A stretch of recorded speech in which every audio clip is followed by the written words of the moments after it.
செகமாயை ஒற்ற நகழ் வாழ்வில் வைத்த திருமாது கற்ப முடலூரே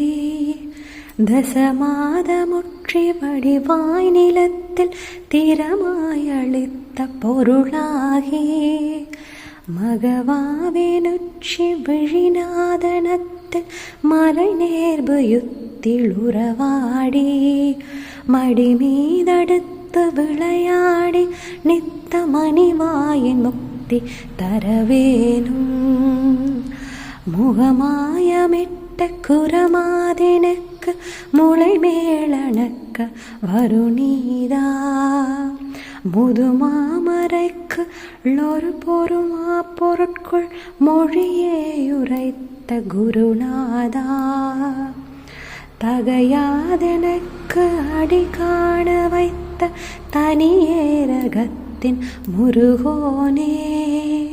தருகாவிரிக்கு படபாரிசத்தில் சமரேளெடுத்த பெருமாளே.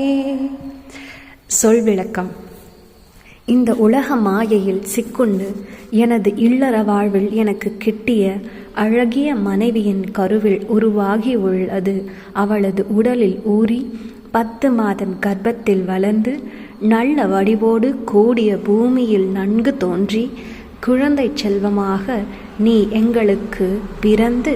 குழந்தை பாசத்தினால் நான் உன்னை உச்சி மோந்து விழியோடு விழி வைத்து முகத்தோடு முகம் சேர்த்து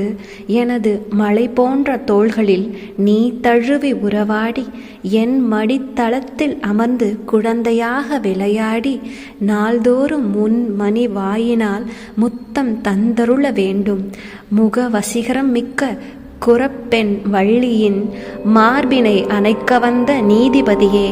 பழம்பெரும் வேதத்தினுள் ஒப்பற்ற சிறந்த பொருள் கொள்ளே, பிரணவ பொருளை சிவனாக்கு உபதேசித்த குருநாதனே, தடையொன்றும் இல்லாதெனக்கு உனது திருவடிகளை தரிசனம் செய்வித்து ஒப்பற்ற வேரகத்தின் முருகனே, மரங்கள் இருபுறமும் நிறைந்த காவிரி ஆற்றின் வடக்கு பகுதியிலே போர்வேல் விளங்கு நிற்கும் பெருமாள்